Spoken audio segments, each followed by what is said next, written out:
Hello everyone! Maghimo day ko karon og mango cake. Pero dita magamit og oven or any steamer. So ingon ani lang. Sunda lang ninyo ang mga ingredients og ang procedure nga akong gihimo guys. Dali ra gid kaayo ni. So kaning butter syempre ato ning i-melt 1/4 cup lang na siya.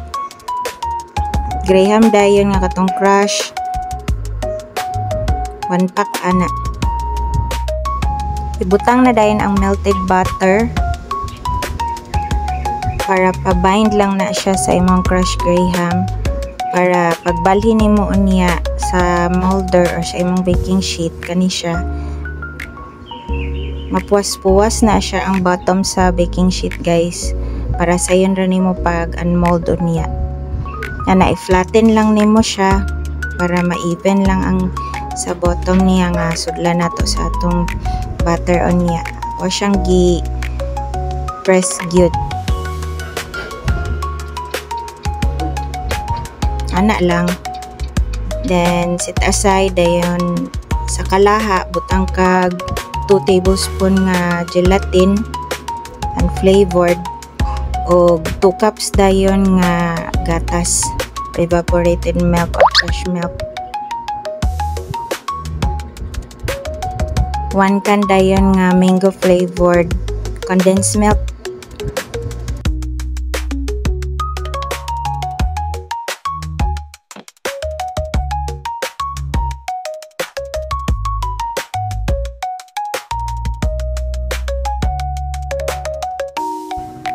Next, magkuha dayon ka og mangga isa. Medyo dako-dako ang mangga nga akong napalit guys. Kani para ra ni siya sa ato ang mixture. I-mix lang gid ni siya while nagluto ta sa katong mixture niya sa kalaha. Pwede ra sad mo mogamit og blender kung naamoy blender. Ako wala ko'y blender so mano-mano lang ang akong pagpino-pino sa mangga.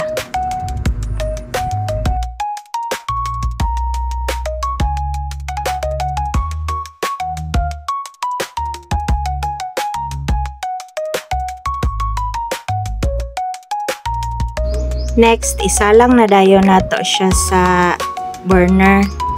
So ayan na dayon nimo i-on. So hinay-hinay lang kalayo ana guys. Medium to low heat lang siya. Dayon aya dayon isagol ang cream, all-purpose cream. Dugang man po na siya glami sa imuhang cake. So continuous lang ang halo. Then after na mura medyo nabitaw siya ni kulo. So, aya na din mo siya ibutang atong imuhang graham. So, ako nagpanit na pugkog another mango guys. Kay para topping sa taas. Kay medyo stable naman ang atong mixture. Kay dali naman siya mo gahi-gahi. Kay gelatin man siya. So, depende na sa inyong design anak guys. Ako, giingon ani lang na ako og design. Pangkaon rabaya.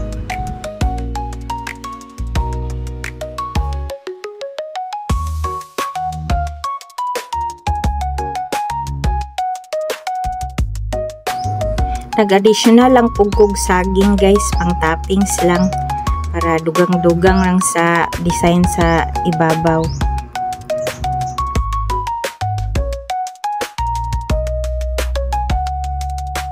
After ani guys, mahuman na, imo sa siyang i-rest under room temperature or pwede mo ibutang sa ref, pwede rasad para dali ra gid siya mo stable. Oh, ingon na ready to unmold na dayon siya. So, hinay lang guys. Oh, ayan, stable na kayo siya. So, ready na. Pwede na imong cake.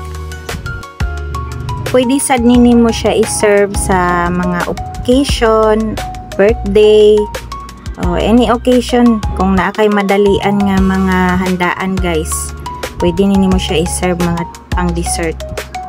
So, mura to guys. Kanang simple ragid kayo siya nga ingredients, simple ra pud siya buhaton.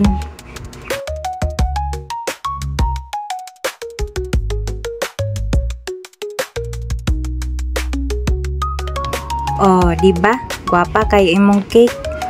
Medyo jiggly kayo siya pero lami and presentable sad siya. Pwede ra dili sa gulag saging guys, kay medyo ang saging manggod mo medyo mo itom siya. Pero same ra gyapon ang lasa. The best.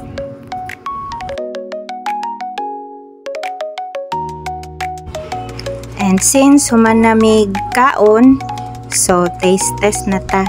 Akuan ng imukbang nga ako ang gihimo nga dessert. Lami kay guys, creamy, soft, as in lami gid siya bugnaw.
And that's it for today guys. Thank you for watching.